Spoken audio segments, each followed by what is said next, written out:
त्यसैमा सुत्नु भएको त्यो प्रतीक हो हेर्नुहोस् त्यहाँ, तपाईँ त्यसलाई बुझ्नुहोस्। र अब रह्यो सुमेरुको कुरा पनि भनिदिइहाल्नु है। सुमेरु भनेको सुन्दर मियो, मेरु भनेको मियो, नेपालीमा मेरु शब्द अपभ्रंश भएर मियो भयो, सुन्दर मियो। सुमेरु भनेको सुन्दर मियो। हामी मियोको वरिपरि घुमेका छौँ।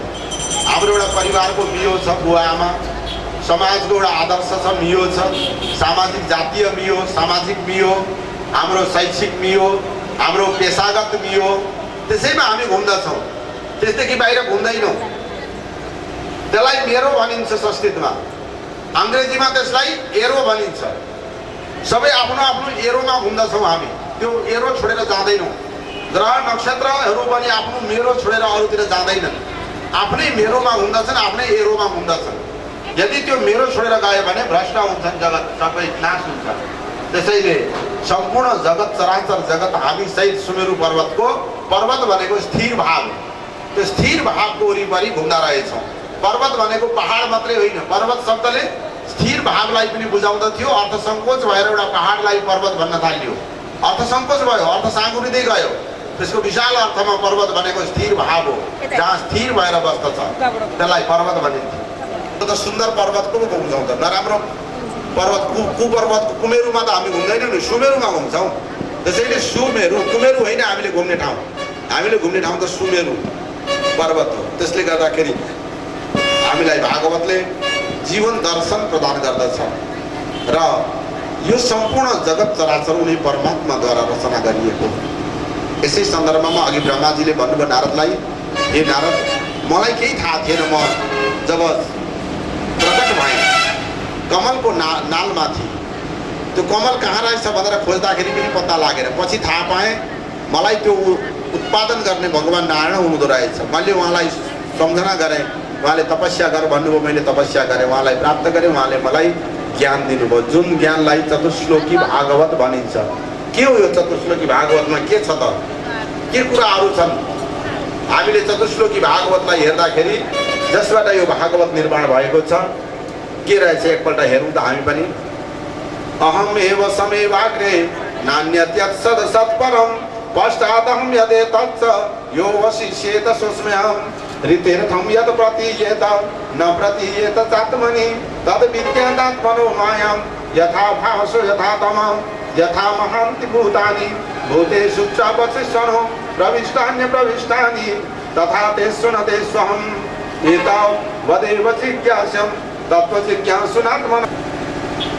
अहम एव समेवाग्रे, भगवानले मलाई जुन ज्ञान दिनुभएको थियो चतुश्लोकी भागवत, त्यसमा भगवानले भन्नुभयो, हे ब्रह्मा, म नै सर्वत्र छु। सबभन्दा अगाडि पहिलो व्यक्ति पनि म नै हुँ सृष्टिमा। मभन्दा अगाडि कोही पनि जन्मिएन, कोही पनि प्रकट भएन, र अन्तिम व्यक्ति पनि म हुँ। मभन्दा पछाडि कोही व्यक्ति पनि हुँदैन। पाण्डवहरूको बिचमा झगडा भयो, जुवाको न्यु गरेर कौरवहरूले पाण्डवहरूलाई 12 वर्ष वनवास पठाए अनि 1 वर्ष गुप्तवास पठाए। त्यो गुप्तवास पाण्डवहरूले मत्स्य देशमा आएर, यही हाम्रो मत्स्य देश विराटनगरमा आएर राजा विराटको दरबारमा आश्रय लिएर त्यो गुप्तवास बसे। भगवतीको यही उपासना गर्दै, कालीको उपासना गर्दै, किनभने यो कालीको भूमि हो, यो भगवती जगदम्बाको भूमि हो। यहाँ हेर्नुभयो भने यस क्षेत्रमा तपाईँले नेपालमा भगवतीको प्रत्येक ठाउँहरूमा पीठहरू रहेका छन्। यो पथरी पनि भगवतीको धाम हो। यहाँ भुल्केश्वरी, जालपा, यहाँ विभिन्न देवीहरू प्राकट्य भएको ठाउँ हो। यहाँ प्राकट्य हुने क्रम छ, नयाँ नयाँ प्रकट भइरहनु भएको छ देवीहरू, भगवतीहरूको यहाँ प्राकट्य लीला भइराखेको छ। धरतीमा जब जब उहाँलाई इच्छा हुन्छ तब तब आउनुहुन्छ लीला गर्नको लागि देवी माता भगवती दुर्गा, किनभने यो दुर्गाको भूमि हो, दुर्गाको यो पवित्र पावन भूमि। यो ऋषि श्रृंगी ऋषिको पावन भूमि हो, जहाँ श्रृंगीले बसेर तपस्या गर्नुभएको छ। यो क्षेत्र गौतमको पावन भूमि हो, यो विश्वामित्रको पावन भूमि हो।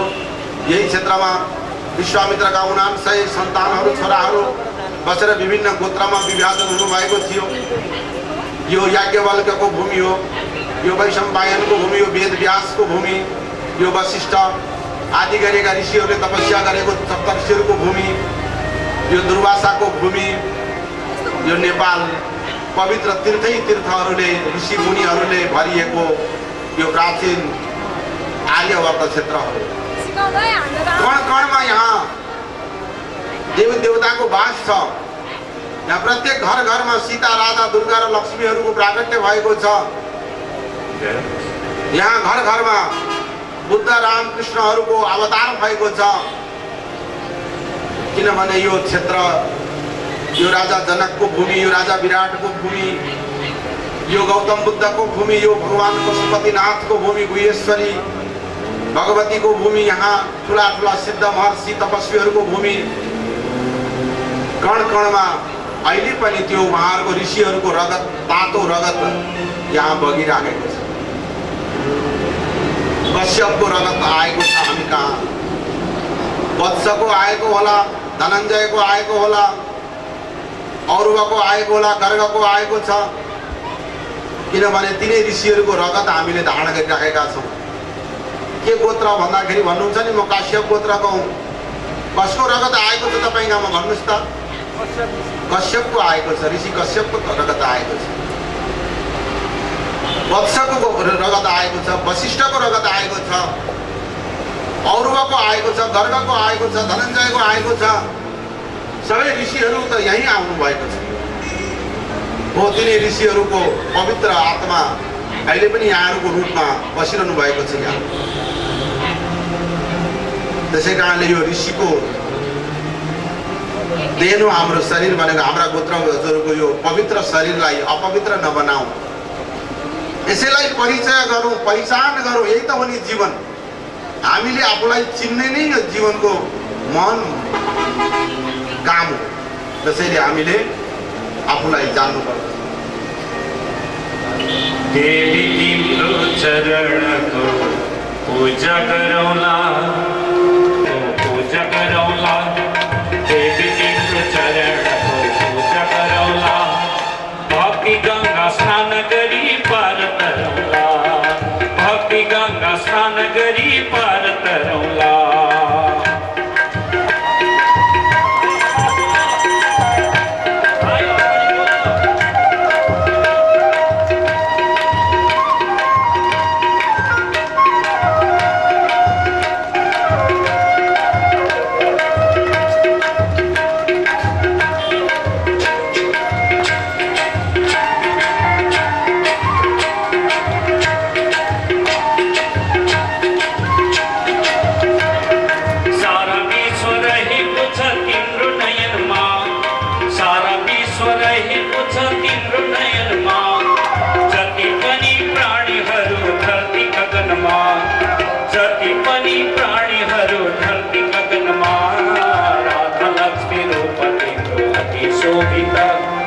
राधा लक्ष्मी रूप तिम्रो अति शोभित। गौरी गङ्गा तुलसी काली मनै मोहित, गौरी गङ्गा तुलसी काली मनै मोहित। देवी तिम्रो चरणको पूजा गरौँला हो, देवी तिम्रो चरणको पूजा गरौँला। भक्ति गङ्गा स्नान गरी पार तरौँला, भक्ति गङ्गा स्नान गरी पार तरौँला।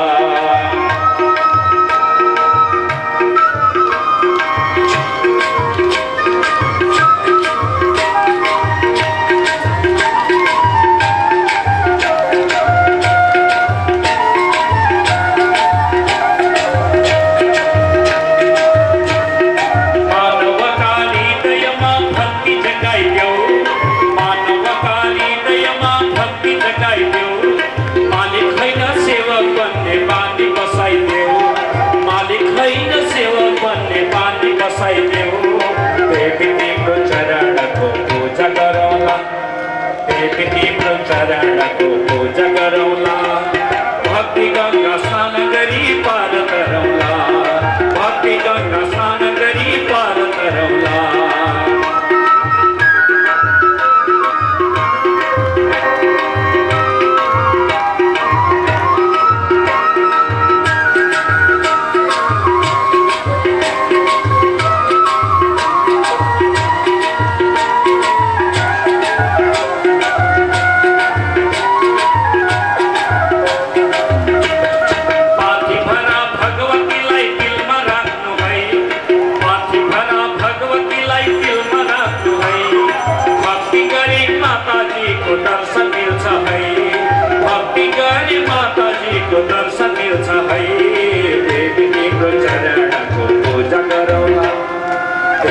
तिम्रो चरणको पूजा गरौँला भक्ति गङ्गा जय हो भक्ति गङ्गा स्नान गरी पार गरौँला देवी तिम्रो चरणको पूजा गरौँला हो देवी तिम्रो चरणको पूजा गरौँला भक्ति गङ्गा हो भक्ति गङ्गा स्नान गरी पार गरौँला हो भक्ति गङ्गा स्नान गरी पार गरौँला जगतजननी भगवती अम्माको यो भगवत आफ्नो गर्भमा धारण गर्नुभयो जन्मिसकेपछि पनि त्यो अबोध रूप आमाको माया र स्नेह र ममता पाएर हुर्क्यौँ ठुला भयौँ अनि पछि काहीँ ठुलो महापुरुष त भएनौँ आमालाई नै गाली गर्न सक्ने आमालाई नै नराम्रो व्यवहार गर्ने त्यसो कहिले पनि गर्नु हुँदैन आमा हाम्रो देवता हो प्रथम भगवान हो आमाभन्दा ठुलो देवता संसारमा कोही पनि छैन जननी जन्मभूमि स्वर्गादपि गरीयसी जन्म दिने आमा र जन्मभूमि स्वर्गभन्दा पनि श्रेष्ठ छ त्यसैले यी हाम्री आमा हुन् भगवती कालीको उपासना गर्नुभयो भगवती जगतकी आमा हुन् काली जय भन्छन् सबले विजय परिणाम हो रोँदै रोँदै भगवतीको आराधना गरेर कौरव पाण्डवहरू यहाँ आएर गुप्तवास बस्नुभयो पछि 1 वर्ष पुरा भयो अब शर्त अनुसार कौरवहरूले पाण्डवको राज्य फिर्ता गर्नु पर्दछ त्यसलाई मिलाउनको लागि यहीबाट भगवान श्रीकृष्ण यहाँ आउनुभयो विराटनगरमा आएर भगवान श्रीकृष्णले पाण्डवहरूको दूत बनेर हस्तिनापुर जानुभयो पन्जाब जानुभयो त्यहाँ गएर कौरवहरूलाई सम्झाउनु भयो तर कौरवहरूले भने राज्य एक सुईको टुक्रो बराबर पनि म पाण्डवहरूलाई दिन्न उनीहरूलाई कुनै प्रकारको अंश सम्पत्ति म दिन्न यस्तो प्रकारको दुर्योधनको हट देखेर विदुरजीले सम्झाउनु भयो बाबु जे भए पनि उनीहरूले आर्जन गरेको इन्द्रप्रस्थ राज्य दिल्ली त लौटाइदे फर्काइदे अनि विदुरलाई पनि दुर्योधनले अनेक प्रकारले गाली गरे तिमी त काका होइनौ काकाको साटो के भने काका चाहिँ भनेर छोरा पक्कै पनि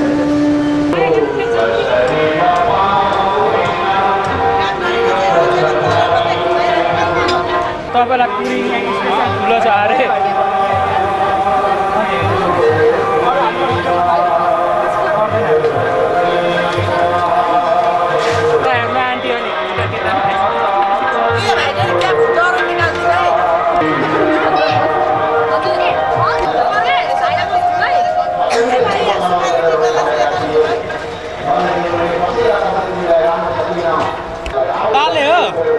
ताले हो ए अरे कतिको बसेको देखेर क्या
रोटी पूरी पकाएको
टोली बनायो कि हामीले पछि सबले हेर्नु पुरी बेल्ने टोली होइन तपाईँहरू पुरी बेल्ने टोली होइन टोली त हो कि तर पछि भएन त्यो हेर्ने भने कि चेक गर न अब चेक गर्ने मान्छे चाहिँ अरू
हुनुपर्छ भगवानलाई भित्रबाट भक्ति प्रेम चाहिन्छ तपाईँ प्रेम सुन्नुहुन्छ अरूले सुन्दैनन् तपाईँको पुकारलाई विदुर र उद्धवको भेट भयो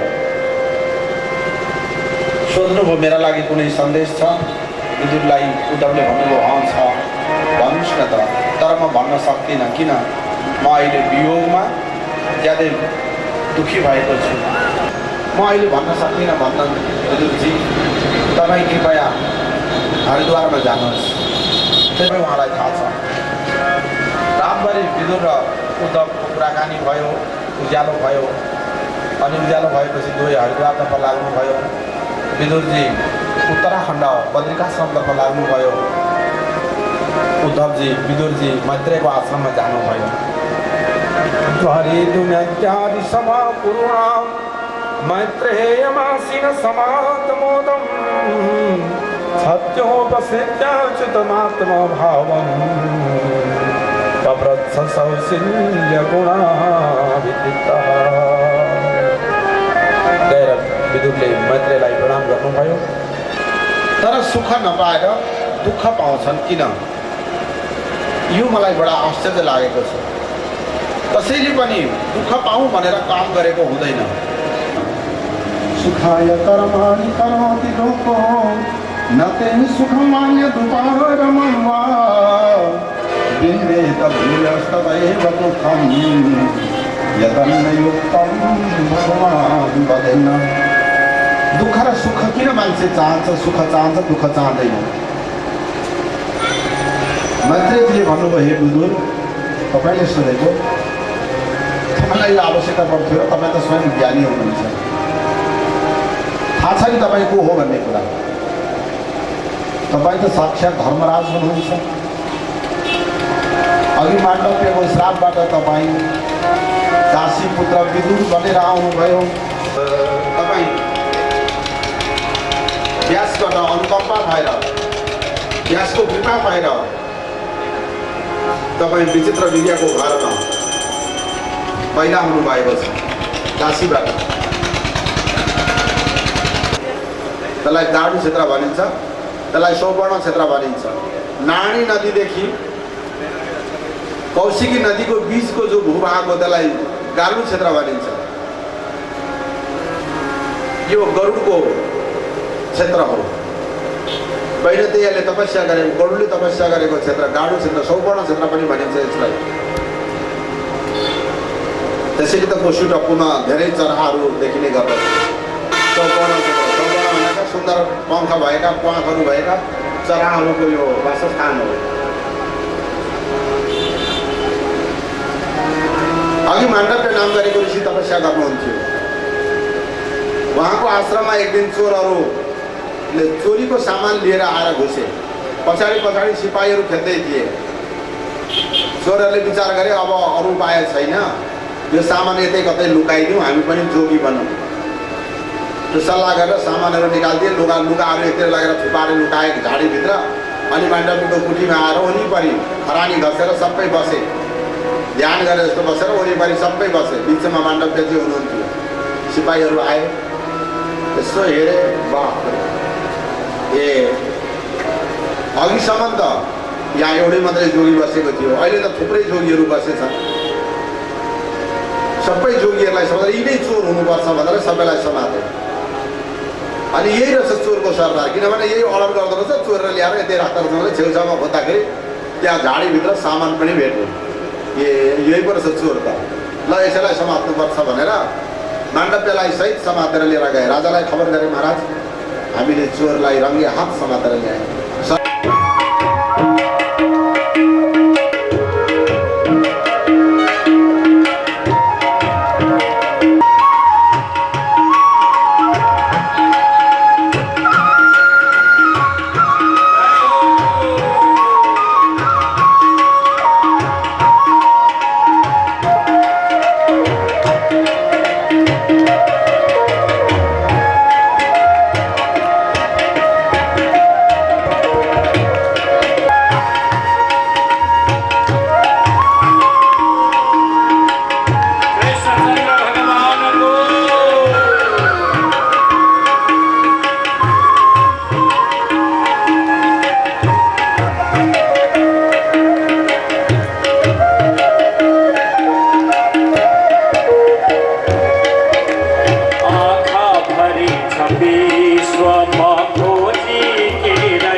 त्यस्तै प्रकारले हामी पनि यो संसारमा यो मरुभूमि हो, यो पनि यसमा दौडिराखेका छौँ सुख रूपी जल खोजेर।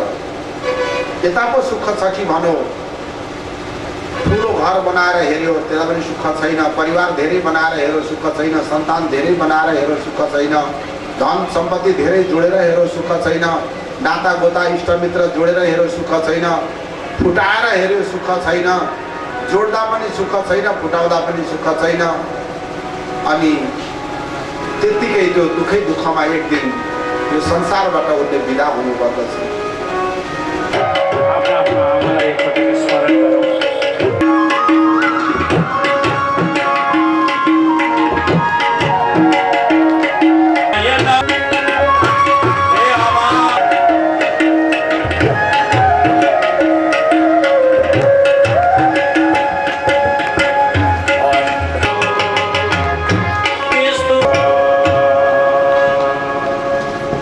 मैत्रेयजीले विदुरलाई सुख के हो दुःख के हो त्यसको परिभाषाहरू सम्झाउनु भयो। अनि यो सृष्टिको विषयमा जसरी ब्रह्माले नारदलाई श्रवण गराउनु भएको थियो, सृष्टि कथा पनि सुनाउनु भयो। ब्रह्माजीले गरेका सृष्टिहरू 4 प्रकारका सृष्टिहरू सुनाउनु भयो, जसलाई फोड्न सकिँदैन, जसलाई टुक्रा गर्न सकिँदैन, छुट्याउन सकिँदैन, त्यसलाई परमाणु भनिन्छ भनेर पदार्थको सबैभन्दा सानो टुक्रा परमाणु हो भनेर भन्नुभयो। त त्यो कुरा वेदव्यासले पहिले नै तयार गर्नुभएको थियो। वेदव्यासलाई परमाणु सम्बन्धी सम्पूर्ण ज्ञान थियो, तर त्यो ज्ञान हामीले पछाडि बिस्तारै भुल्दै गयौँ। अहिले आएर परमाणुका ज्ञाताहरू भनेको हेर्यौँ भने हामीले पश्चिमका केही 100-150 वर्ष अगाडिका मान्छेहरूका नामहरू लिएर वैज्ञानिक भए भन्न भन्छौँ। ठुला मान्छे भएर जबकि परमाणुको सिद्धान्त नाथ हरि प्रभु का चरण उपासक हरि का चरण उपासक कति कति पार करे ओम जय जगदीश हरे मन को काल मनोहर प्रेम रूप बाटी प्रभु प्रेम रूप बाटी भाव कपूर समंगल भाव कपूर समंगल आरती सब भागे ओम जय जगदीश हरे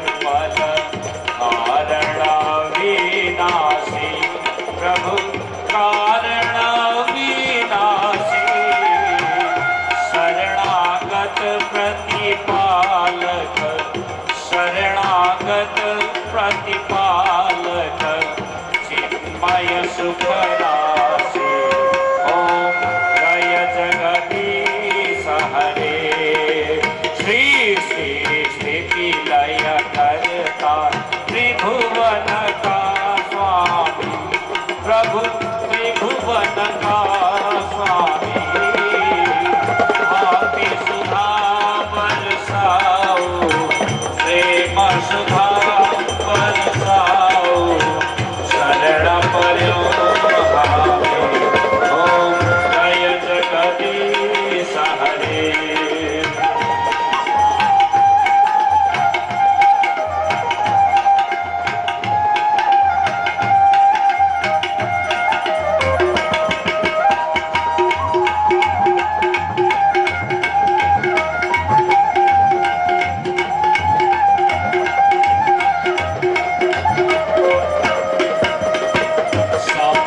असुर सरिता को अविरल धार बहो प्रभु अविरल धार बहो जति जति जन्म भये बने सहसह जन्म भये बने प्रभु मां प्रेम रहो ओम जय जगदीश सहित सुख आरती जस ले नित्य करो प्रभु जस ले नित्य करो दिन दिन निर्मल बंदे प्रतिदिन पावन बंदे भव सिंह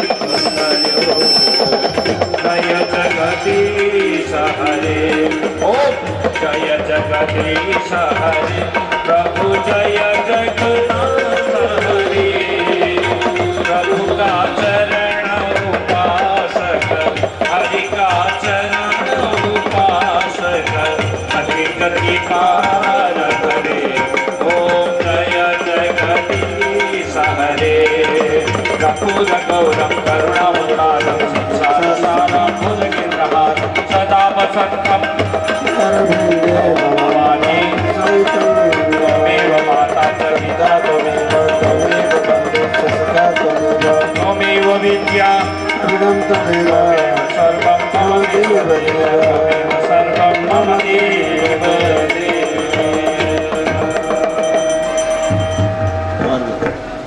ओम जातुदित्यवदार्थाय दीवानं पावनाय च तस्मै देवाय सत्याय सगुणाय महात्मने व्यक्ताव्यक्तस्वरूपाय ऋषिकपतये नमः गृहाणार्घमया दत्त राधया सहितो हरि मया सहितो हर भूतराय सकलाय जगद्दिताय नागाननाय स्तुतियज्ञ विभूषिताय गौरीसुताय गणनाथ नमो नमस्ते ध्येयं सदा परिभवग्नमभीष्टदोहं तीर्थास्पदं शिवविरिञ्चिनुतं शरण्यं नित्यार्थिहं प्रणतपालभवाब्धिपोतं वन्दे महापुरुषते चरणारविन्दं वंशे विभूषितकरानवनीन दावा पीताम्बराधरुणबिम्बफलाधरोष्टात् पूर्णेन्दुसुन्दरमुखादरविन्दनेत्रात् कृष्णात् परं किमपि तत्त्वमहं न जाने ईशान विष्णु कमलासन कार्तिकेय वन्यत्रयार्गर्जनेश गणेश्वराणां पञ्चामरेन्द्र कलशोद्भवकस्य पानां पादान् नमामि सततं पितृमुक्तिहेतुः पादान् नमामि सततं मातृमुक्तिहेतुः हरि कथमान्यः सन्न ते अनाकं महिमानः सतन्त्र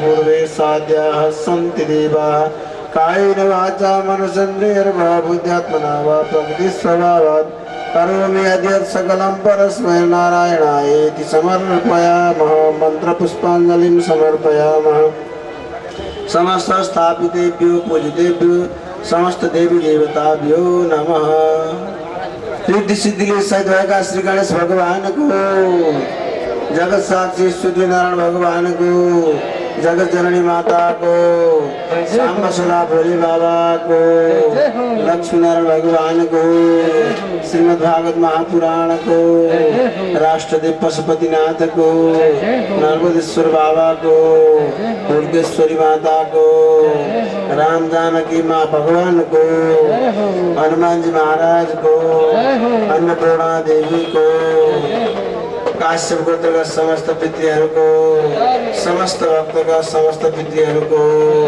आज को आनंद को जय जय श्री राधे श्याम हर हर महादेव शंभो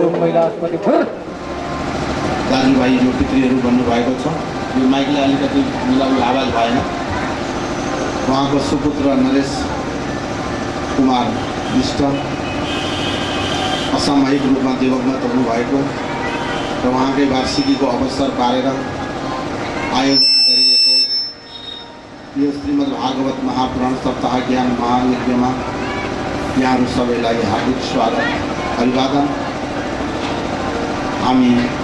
म निवेदन गर्दै थिएँ, हिजो पनि अलिकति निवेदन गरेँ। हामी भोजपुरबाट दोभाने दाङमायाबाट सर्दै सर्दै पथरीमा आइपुग्यौँ। विष्ट परिवार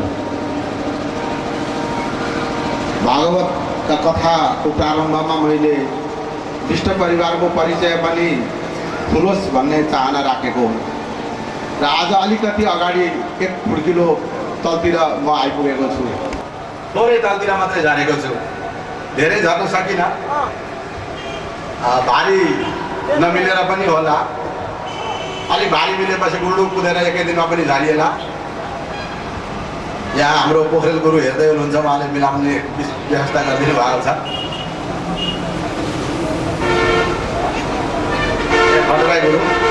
भट्टराई गुरुले मिलाइदिन्छु भन्नुभएको छ, भारी पस्किँदा राम्ररी अलिक बोकेर हिँड्न सक्नु पर्ला भनेर भन्नुभएको छ। मैले पनि उहाँलाई नै जिम्मा लगाइदिएको छु भारी मिलाउने चाहिँ। म अलिकति पहिलो चाहन्छु, म दोभाने दाङमायातिर उक्लिन चाहन्छु। भोजपुरमा यो ज्यादै रमाइलो क्षेत्र पर्दछ। दिङ्लाभन्दा केही माथि अरुणको हावा र साल्पा पोखरीको दुईपट्टिकै हावाले भेट्ने रसिलो ठाउँ। पहिलो दिव्य प्रभा प्रकाशित हुँदा स्वर्णिमा भाछरी टल्किन्छन् सबटा कुरा छलछली प्राणको ऊर्जा भरी। चिसो शीत पर्यो कि ताल बनिँदै साल्पा बन्यो पावन दाङमाया नजिकै छर्यो अलिकदो भाने छुने यो मन। यो हो मण्डल भोजपुर भनिने नेपाल पूर्वोत्तर बग्दी कलकल पूर्वमा अरुण छिन् कोशी नदी सुन्दर। यिनकै स्पर्श लिएर शीतल हावा बग्दैछ रातो दिन दोभाने बनियो सगौरव उँचा पहाडलाई छुन। लागेका लटरम फूल फलती देखेर राम्रो पनि आएछन् अघि कृष्ण विष्ट घरका सन्तान बस्छौँ भने। जोडी पुत्र त कृष्णका हुन गए भई ज्येष्ठ गौलाचन कान्छो भइकन बौद्ध सिंह बनिए यो वंशका धड्कन। पानी घाँस र वस्तु भाउ सबको देखि ठुलो पाएका खेती थातर बास सुन्दर हुने भई क्षेत्र यो लायक दान माया बनियो सबै हृदयका आशाहरूको घर आई विष्टहरू बसे अघि आई खोलेर मिठो स्वर बढ्दै यौवनमा पुगे जब यता सत्पुत्र गौलाचन कन्या खोज भई विवाह गरियो आफ्नै परेकी मन किनभने बिहा त अर्काले परेकी मन परेकी हुँदैन आफ्नै मन परेकी स्वयं हुन्छ श्री गौलाचनबाट पुत्र गतिला यो वंशमा जन्मिए राखे श्री चितमान नाम गुरुले सर्वत्र कीर्ति छरे बेला भो घर जामको मिली गइन कन्या उज्याली परी मन माया सग चित बाँधिन गए वर्षा खुसीको गरी जोडी सुन्दर देखियो दुई मिली राम्रो बनाए घर गंगा नाम समान पावन भए माता पिताका थन त्यस्तै मध्यम पुत्र भक्त बनिए चोखो लिने चिन्तना प्यारो धडकन चितका हुन गए श्रीमान बहादुर लागे उन्नत मार्ग सन्तति सबै हो वंश यो सुन्दर गंगा भक्त पवित्र वंश छ यहाँ पहिले म कान्छातिर लागे वंश कथा चियाउन सबै कस्तो छ यिनको घर म माफ पाऊँ म पहिले गंगाजीको र भक्तजीको घर परिवार छोडेर अहिले मानबहादुरजीको घरतिर लागेको छु यो सकेपछि उहाँहरूलाई पनि निवेदन गर्नेछु बढ्दै मान अगाडि जीवन कला अर्जेर आए जब मन मायासँग बाँधिए समयमै लागेर खड्का घर मनमाया अनि मान स्नेह पथका छन् 12 सन्तति 12 जना छोराछोरी उहाँका हेर्नुहोस् त एक दर्जन सन्तानले डाँडाकाँडा ढाकुन् भनेको हो नि है मनमाया अनि मान स्नेह पथका छन् 12 सन्तति सेवा त्याग परोपकार समता जसको छ भित्री मति जेठा कृष्ण भए महान गुणले यो वंश आभूषण लागे उन्नत मार्ग भोजपुरको भई दिव्य ज्योति कण छोरा मध्यमशीलवान जगत हुन् अत्यन्त राम्रा पनि त्यस्तै सुन्दर पुत्र श्री तिलकजी आए उज्यालो मणि साथैमा नरवीर टेकहरूले राम्रो बनाए घर जम्मै भई गुणवान सौम्य गतिला छोराहरू सुन्दर भई सन्तान श्री कृष्णका अति गुणी डाँडा र काँडा भरे 9 छोरी अनि 3 पुत्रहरूले वर्षा खुसीको गरे गोपी स्त्री अनि कोपिला र पछिकी शान्ति भइन् सुन्दर राम्री छन् सुशीला सुसौम्य तिलका छन् मन्दिरा इन्दिरा आफ्नै रीत छ अप्सरा सुमनाओ श्री सिर्जना साथमा छोरी कृष्णमा भए जति जता हुन् वंशका भूषण श्री कृष्ण पुत्र ललित गुणमान सौम्य दिल्ली भए हृदय भाव खुला सुरम्य बाँकी भरेतिर पर गरुला सदैव बाँकी भरेतिर है भोलितिर यहाँसम्म झऱ्यो है त अहिले माथिबाट दोबाने दानमायाबाट अहिले कृष्णका घरसम्म आइरहेछ अब त्यहाँदेखि फेरि जगतजीको अनि तिलकजीको घर हुँदै टेकजीको घरमा पुगेर अनि गंगाजीका घरतिरबाट फेरि झरौँला है अवस्था चाहिँ यसरी आयो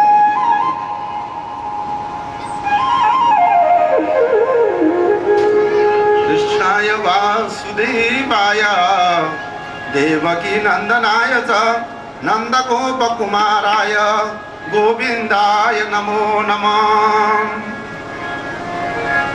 श्रीमद् भागवत महापुराण सप्ताह ज्ञान महायज्ञको आज द्वितीय दिवसको हामीले कथामा मध्याह्नभन्दा अगाडि हिरण्याक्षको उद्धारको कथा श्रवण गर्यौं शिवदेवजी राजालाई आज्ञा गर्नुहुन्छ राजन ब्रह्माजीले सम्पूर्ण सृष्टि संरचना गर्नुभयो वहाँबाट धर्म अधर्म आदि गरिएका सबै सृष्टिहरू भए आश्रमहरू वहाँबाटै सृष्टि भए छाया रूपमा कर्दम नाम गरेको पुत्र प्राप्त हुनुभयो ब्रह्माजीलाई। कर्दमजी ठुलो भएर तपस्या गर्न जानुभयो। बिन्दु सरोवरमा बसेर तपस्या गर्नुहुन्थ्यो। उहाँका दुईटा छोराहरू र 3टी छोरीहरू हुनुहुन्थ्यो। आकुति, देवहूति, प्रसूति छोरीहरू, उत्तानपाद र प्रियव्रत छोराहरू हामीले तत्त्व श्रवण गरिसक्यौँ। महाराज मनुका छोराछोरीहरूमा जेठी छोरीको विवाह रुचिसँग भएको कथा पनि श्रवण गऱ्यौँ। माइली छोरी देवहूति जब ठुली हुनुभयो, विवाहको सामग्री लिएर महाराज मनु भगवानको आदेश अनुसार ब्रह्माजीको आदेशबाट बिन्दु सरोवरतर्फ लाग्नुभयो। कर्दमजीलाई छोरी दिन्छु भनेर हेर्नुहोस् कति विश्वास छ। केटासँग कुरै गरेको छैन, वरसँग विवाहको सामग्री लिएर हिँडिदिनु भयो। विश्वास, मैले बिहा गर्दिनँ भनिदिएको भयो के हुन्थ्यो? यदि कर्दमले म विवाह गर्दिनँ महाराज, तपाईँकी छोरी फिर्ता लानुहोस्, मलाई बिहा गर्नु छैन, म त जोगी हुँ भनिदिएको भएदेखि सम्राटको बेइज्जत हुँदैन थियो? त्यत्रो पृथ्वीको सम्राट मनु, प्रजाहरूको पिता, कस्तो अवस्थामा थियो होला? तर हेर्नुहोस् कस्तो थियो नियम, धर्म कस्तो थियो। त्यसैले धर्मलाई बचाउने, सत्यलाई बचाउने मातृशक्ति हो, आमा हो नि। आमाले सानामा यो फटा बच्चाले खाली मेरो काखमा फोहोर गरिदियो पट गरेर निचोरेर हामीलाई फ्याँकिदिएको भएदेखि कहाँ हामी चिया पनि भन्न पाउँदैन थियौँ होला नि। एकैचोटि गरेर जान्थ्यौँ होला खुस्किएर। आमाले खाइ नखाइ हामीले फोहोर गरिदिए पनि, छातीमा फोहोर पारिदिए पनि, काखमा फोहोर पारिदिए पनि आमाले आधी सरो त्यो फोहोर पनि खानुभयो होला, के गर्नुभयो होला के थाहा हुँदैन आमाहरूलाई। त्यति गरेर हुर्काउनु भयो अनि हामी पछि आएर जुङ्गामा दाउ लगाउने हामी ठुलो भनेर। जुन आमाले हामीलाई त्यसरी हुर्काउनु भएको छ त्यो चाहिँ ठुली होइन। त्यसले गर्दाखेरि आमाको महिमा अपरम्पार छ। भगवानले सृष्टिको प्रारम्भमा नै एउटा नियम बनाइदिएको थियो, आमाहरूले मातृशक्तिले जुन रुचि राख्नुहुन्छ त्यो पितृशक्तिले त्यसलाई नकार्न सक्दैन। त्यसैले देवहूतिको इच्छा थियो कर्दमसँग विवाह गर्ने, त त्यो विवाह गर्ने इच्छालाई बुझेर विवाहको सामग्री लिएर जानुभयो। कुरा भएको छैन कर्दमसँग। कर्दमको आश्रममा पुग्नुभयो। आश्रममा पुगेपछि अनि भन्नुभयो महाराज, कर्दमले स्वागत गर्नुभयो सम्राटको, लगेर बसाउनु भयो आफ्नो टुकीमा। भन्नुभयो महाराज म के सेवा गर्नु? कर्दमले भन्नुभयो मेरी छोरी छ नि, हेर्नुहोस् न तपाईँसँग विवाह गर्न चाहन्छु। यसो हेर्नुभयो, सम्झिनुभयो। ठिकै छ त महाराज, अब यिनको चाहना छ भने, हजुरको पनि इच्छा छ भने मलाई स्वीकार छ, म यिनलाई स्वीकार गर्छु। महाराज कर्दमले